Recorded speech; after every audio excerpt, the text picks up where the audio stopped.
Conference हुई है जो हमारी 88 यानी 88वीं ये आज कॉन्फ्रेंस हुई है। हर साल हम जो है कॉन्फ्रेंस करते हैं सालाना, लेकिन ये 2 साल कोविड की वजह से निकलने के बाद आज यहाँ बॉम्बे के अंदर ये कॉन्फ्रेंस हुई है। ये कॉन्फ्रेंस जो है पूरे हिंदुस्तान के अंदर हर साल कहीं ना कहीं हम करते हैं। असल मकसद जमीयतुल कुरैश की इस मीटिंग का ये होता है कि जो हमारी बरादरी के अंदर या मुसलमानों के अंदर ख़ास तौर पे जिस तरह की कमियां हैं, ख़राबियां हैं, बुराइयां हैं, उनको दूर किया जाए। हमारे यहाँ बिरादरी में 4-5 चीज़ों पे ख़ास तौर पे जोर दिया जाता है। एक तो इस बात पे जोर दिया जाता है कि तालीम को किस तरह से फ़रोग़ दें, तालीम के ऊपर किस तरह से काम करें, स्कूल खोलें, कॉलेज खोलें और यूनिवर्सिटी तक हम लोग तालीम को लेकर जाएँ। आज इस सिलसिले के अंदर यहाँ पे कई चीज़ें जो पास की गई हैं, कई लोगों ने वायदा किया है और मैं आपको इस बात की खुशी होती है बताते हुए कि हमारे कई लोगों ने इस बात का वायदा किया है कि वो स्कूल से शुरू करेंगे, स्कूल से कॉलेज तक लेके जाएंगे। और मैं समझता हूँ पूरे हिंदुस्तान में कुछ जगहों पर जो है बहुत जल्दी कुछ कॉलेज और कुछ यूनिवर्सिटी खोली जाएंगी।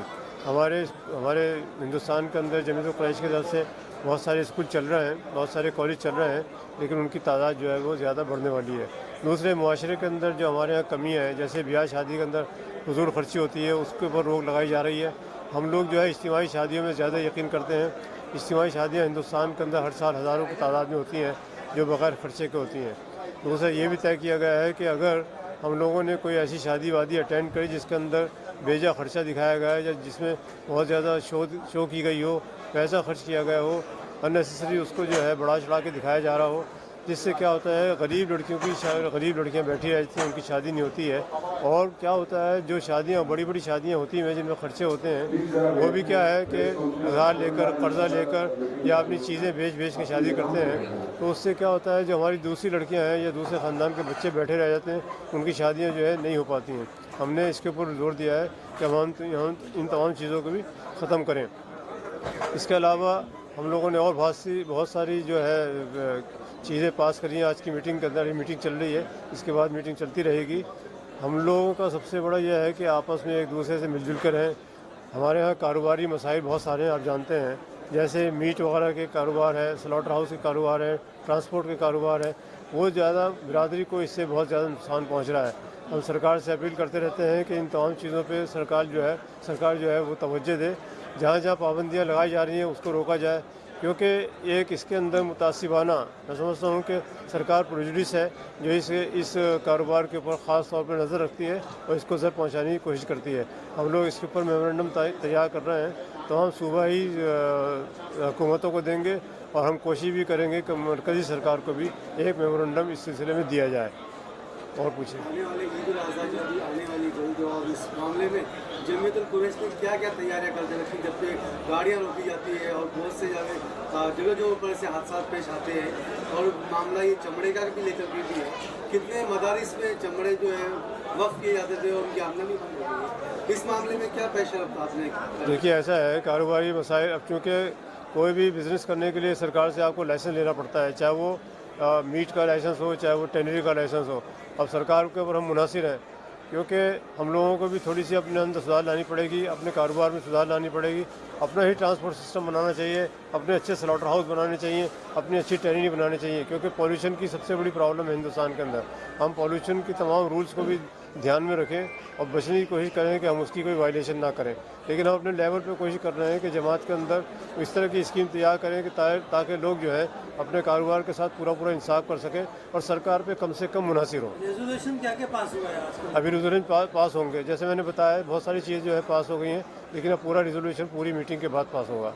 क्या चीज़ें हैं जिसके अंदर तालीम हो गई, तिजारत हो गई और इस तरह के कारोबार के अंदर जो मुश्किलात हैं उस पर हो गई, और हम लोग जो स्कूल कॉलेज वगैरह की बात कर रहे हैं उस पर हो गई, और इसके अलावा जो है शादियाँ, जो इज्तिमाई शादियाँ उसके ऊपर हो गई, और जो बेजा शादियों पर खर्च होता है उसके ऊपर गुफ्तगू हो गई। अच्छा, एक बात ये बताइए कि अभी BMC इलेक्शन आने वाले हैं और रियासती इलेक्शन भी आने वाले हैं, तो आप लोग यहाँ पे सरगर्म हो गए हो, महाराष्ट्र गवर्नमेंट को प्रेशर बना रहे हो, जबकि मरकजी हुकूमत का मामला है कि वो स्लॉटरिंग के ताल्लुक से जो है वो इस कारोबार को ईज दे, इस कारोबार को जो है वो सहूलत दे।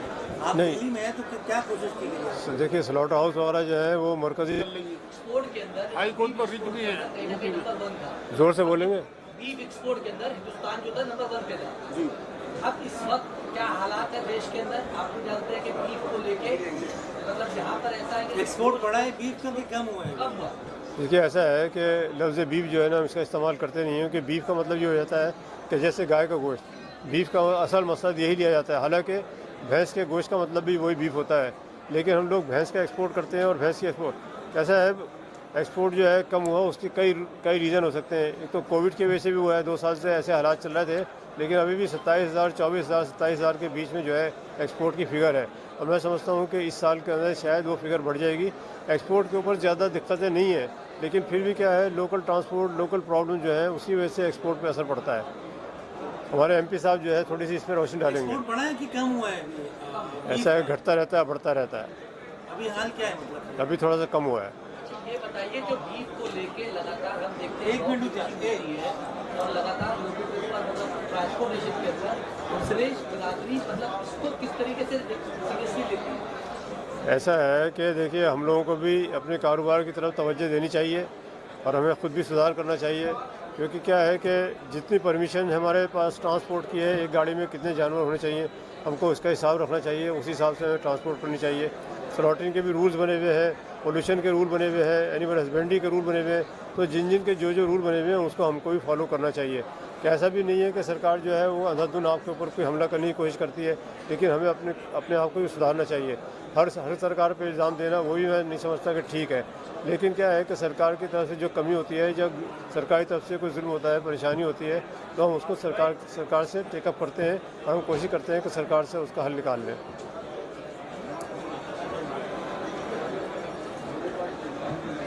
बकरीद को लेके उनसे बात करें। अब आइए। फजलुर रहमान साहब से बात करिए, हमारे मेंबर ऑफ पार्लियामेंट है। Parliament of Fazlur Rahman Qureshi. आप ग्राफ है एक्सपोर्ट का, वो क्या है, कम हुआ है कि ज़्यादा हुआ है? क्योंकि देखा गया है कि बीफ की कंपनी जो है वो काफ़ी खुलते जा रही है एक्सपोर्ट की। देखिए, सबसे पहले तो मैं अपने बारे में बता दूं, मेरा नाम हाजी फजलुर रहमान है, ज़िला सहारनपुर यूपी का रहने वाला हूं, और इस वक्त मैं अपने सहारनपुर की नुमाइंदगी पार्लियामेंट के अंदर कर रहा हूं, और चूँकि मेरा ताल्लुक़ कुरैश बिरादरी से है, उसी हैसियत से मैं यहाँ पर हाजिर हूँ। जहाँ तक आपके बीफ एक्सपोर्ट की बात है, तो इसमें एक तो मेरी रिक्वेस्ट है कि आप इसको बीफ एक्सपोर्ट ना कहें, बल्कि बफलो मीट एक्सपोर्ट कहें, क्योंकि यहाँ बीफ एक्सपोर्ट्स का मतलब बदल जाता है। हालांकि बाहर की कंट्रीज़ में इसी को बीफ मीट कहते हैं, लेकिन हिंदुस्तान के परिप्रेक्ष्य में हमारा आपसे अनुरोध है, दरख्वास्त है कि आप यहाँ पर बफलो मीट एक्सपोर्ट की कहा करें तो ज़्यादा बेहतर हो। रही बात मीट एक्सपोर्ट के घटने की, वो वाक़ईतन घटा है। उसमें दोनों बातें कि पिछले 2 साल से तो इसलिए घटा है कि कोविड की मार यहाँ हमारे हिंदुस्तान में पड़ी है, लेकिन इससे हटकर उससे पहले से भी मीट एक्सपोर्ट घटने लगा। 14 के बाद मीट एक्सपोर्ट घटा है, 15-16 के बाद खास तौर से, और उसकी वजह है कि हमारी सरकार की पॉलिसीज़ बहुत ज़्यादा टाइट हो गई हैं।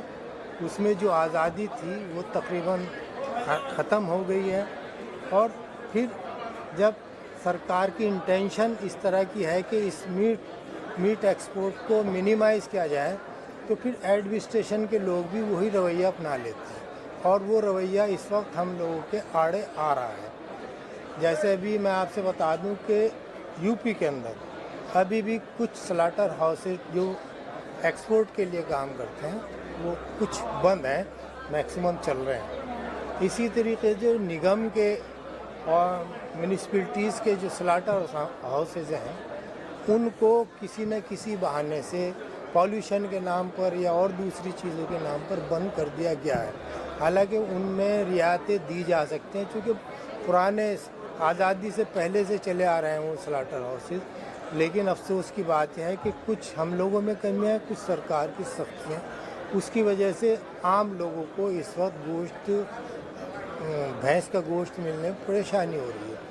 अब हम तो आपके माध्यम से ही कहना चाहेंगे कि सरकार इस तरफ संज्ञान लें और कुछ मदद सरकार करे, कुछ ढील देने का काम करे, तो मैं समझता हूँ फिर से लोगों के खाने की चीज़ है, एसेंशियल फूड है ये, तो उसको मिलने में आसानी हो जाएगी। अच्छा, एक मेरा सवाल ये है कि जिस तरह से मुल्क के हालात बिगड़ते जा रहे हैं और गवर्नमेंट की पॉलिसी जो है तब्दील होती जा रही है, तो क्या आपको लगता है कि मुस्तकबिल में जो है वो बीफ का एक्सपोर्ट मुकम्मल तौर पर बंद हो सकता है, क्योंकि ये सनत जो है वो अकीदे से जुड़ी हुई है जमात के मज़हब। देखिए, हमारी ऐसी सोच नहीं है जिस तरह आप इशारा कर रहे हैं। ये नेचुरल चीज़ें हैं जो अपने वक्त के साथ साथ, जैसे पानी जब है ना वक्त के साथ साथ बहता है, इसी तरीके से ये बिज़नेस है। बिज़नेस कम हो सकता है लेकिन इसको रोका नहीं जा सकता, तो उसकी मजबूरी है सरकार की भी है, सरकार की बाहर की भी जो फॉरेन एक्सचेंज मिलता है, सरकार कोशिश करती है कि ज़्यादा से ज़्यादा फॉरेन एक्सचेंज हमारे पास है, तो उसमें ये मीट एक्सपोर्ट बहुत बड़ा रोल प्ले करता है। फूड ग्रेन्स के बाद सबसे बड़ा जो फॉरेन एक्सचेंज है वो मीट एक्सपोर्ट से आता है, एक बात। दूसरी बात, आज आप मना कर दें स्लॉटरिंग के लिए, तो क्या आप समझते हैं कि हिंदुस्तान के अंदर मिल्क उसी रेशो में मिला है जिसमें आज मिल रहा है, उसी क्वांटिटी में मिला है जिसमें आज मिल, क्योंकि अगर आज रीसेल वैल्यू भैंस की बंद हो जाती है तो किसान लोग उसको पालना बंद कर देंगे, और जाहिर सी बात है पूरी इकनॉमी पे इस बात का फ़र्क पड़ेगा। इसलिए मजबूरी है कि ये चाहते हुए भी, वो ठीक है कुछ हमारी सरकारें इससे परहेज़ रखती हैं, लेकिन कभी कभी परहेज़ रखना इतना ज़रूरी नहीं होता जितना बिज़नेस को कंटिन्यू करना। मिसाल के तौर पे शराब किसी भी मज़हब में, किसी सोसाइटी में अच्छी बात नहीं मानी जाती, लेकिन मजबूरियाँ सरकार को रिवेन्यू मिलता है तो इसलिए उसको कंटिन्यू किया हुआ है। ऐसे ही है कि अगर कोई चाहता है कि इसको बंद कर दें, ऐसा मुमकिन नहीं है। सालाना टर्नओवर कितना है बीफ एक्सपोर्ट का है? देखिए, पिछले जो शायद 27-28 करोड़ रुपया, 27-28 हज़ार करोड़ रुपया हाँ हुआ है, लेकिन कम है, उससे पहले बहुत ज़्यादा हुआ। एक मरहले पे तो तकरीबन 50,000 करोड़ रुपए का एक्सपोर्ट हुआ करता है। लेकिन उम्मीद करते हैं कि आहिस्ता आहिस्ता जैसे जैसे हमारी रिक्वायरमेंट बढ़ेगी, हम पे प्रेशर बढ़ेगा फॉरेन एक्सचेंज हासिल करने के लिए, ये सरकार भी अपनी पॉलिसी बदलेगी, और इस बात का जैसे जैसे प्रेशर पड़ेगा कि किसान कैसे खुशहाल हो, उसकी बुनियाद पर भी हमारी पॉलिसीज़ बदलने का काम हो सकता है। आपका पूरा नाम तारुफ बता दीजिए। मोहम्मद बशीर गुलाम कुरैशी, बॉम्बे यूनिट के सदर जमीयत कुरैश के। पिछले जब से बीजेपी हुकूमत जहाँ महाराष्ट्र में हुकूमत बनी उसके बाद से ये बकरीद का सिलसिला और गाय वंश को बंद करने की वजह से बहुत परेशानी का सामना उठाना पड़ रहा और बहुत ज़्यादा दिक्कतें हो रही। इसके पहले 2-3 साल पहले आप लोगों ने हमारी मदद भी करे, हमने तमाम मिनिस्टर से जाके मिले। हमारी जो बकरी की गाड़ी है, हमारी जो बड़े की गाड़ी जो रास्ते पकड़ी जाती और नाजायज़ लोग पकड़ के गाड़ी को छीनते और पैसे लेते, और गवर्नमेंट उन पर तो सख्ती करती जैसी सख्ती करना चाहिए ऐसी सख्ती नहीं करती, इसलिए कि सब मुसलमानों का कारोबार नहीं है। ये हज़ारों लाखों किसान भी इससे जुड़े हुए, हज़ारों लाखों गाड़ियाँ भी इसमें चलती है, हज़ारों लाखों गरीब मजदूर भी इसमें पेट भरते हैं। तो गवर्नमेंट को सोचना चाहिए, और ये खाली मुसलमान हमारे कुरैशी का मसला नहीं है, ये हमारे मज़हब का मसला है। ये कुर्बानी जो है ये हमारे मज़हब इस्लाम के अंदर है, और हर मुसलमान का इससे ताल्लुक़ है, और हर मुसलमान का इससे एक उल्फत मोहब्बत है। डिमांड क्या है कुर्बानी के त्यौहार को लेकर? डिमांड जी हमारी डिमांड ये है कि हर रास्ते में जो हमारी गाड़ियाँ आती है, हमारे बाज़ार में जो माल बिकता है, तो किसी तरह से गवर्नमेंट को चाहिए कि किसी को परेशानी ना हो, किसी को दिक्कत ना हो और किसी को तकलीफ ना हो, और हम कानून के खिलाफ कोई काम नहीं करते। तो गवर्नमेंट को इसके पहले हमने कई बार आगाह करे, कई बार लेटर दिए, कई बार उनको जाके बुलात करे। इंशाल्लाह अभी तो आपके माध्यम से आप ये बात को पहुँचा दो कि अभी बकरी के साथ भी चंद दिन में बकरी आने वाली और उसका सिलसिला चालू हो गया, और अगर ऐसी कोई परेशानी तकलीफ होंगी तो उस पर हमको तकलीफ होंगी और तमाम मुसलमान भाई को तकलीफ पहुँचेंगी। ये मजहब इस्लाम का अरकान है, जिससे हमारी रमज़ान, हमारी मुसलमान की 2 ईद होती, ईद उल अज़हा और ईद उल फितर। ऐसे ईद उल अज़हा जो है हमारी कुर्बानी बोली जाती, और ये अभी से हुजूर पाक अलैहिस्सलाम के ज़माने से पहले से हुजूर पाक सल्लल्लाहु अलैहि वसल्लम के ज़माने से लेकर आज तक चली और क़यामत तक चलती रहेंगी। तो आपके माध्यम से मेरी दरख्वास्त है आपसे कि हमारी आवाज़ हुकूमत तक पहुँचाएँ आप, और हमारे आप उसमें मदद करें आप। सब लोग का मैं शुक्रिया अदा करता हूँ। अस्सलाम वालेकुम। वाले शरद पवार साहब से भी ताल्लुक़ से मिलने वाले, और इसके पहले भी हमने कई मतलब लेटर दे चुके थे। इसकी वजह से बहुत सारी परेशानियाँ कम हो गई थी। अभी इसके बाद भी इंशाल्लाह से हमारे पार्लियामेंट के सदस्य साहब ने हमारे सदस्य साहब ने हमको इत्तला करे कि बात क्या इनको बता दीजिए कि इंशाल्लाह हम मुख्यमंत्री साहब से मुलाकात करेंगे और शरद पवार साहब से मुलाकात करेंगे बकरीद के ताल्लुक से। और बकरीद के ताल्लुक के बाद तो इंशाल्लाह अल्लाह ताला के जरिए से अभी डॉलर सॉर्ट के अंदर परसों जेम ने फैसला किए कि कितना माल आएगा इंशाल्लाह, कितना माल आएगा उसकी हम भरपूर देखभाल करेंगे और कितना माल आएगा उसको इंशाल्लाह काटने का परमिशन भी देंगे। ये हुकूमत की तरफ से जो ऐलान तो हो गया, लेकिन रास्ते के अंदर और गाड़ियों के अंदर कोई परेशानी ना आए, और इसकी इत्तला गवर्नमेंट को जरूर देंगे, मुख्यमंत्री को जरूर देंगे इंशाल्लाह। अस्सलाम।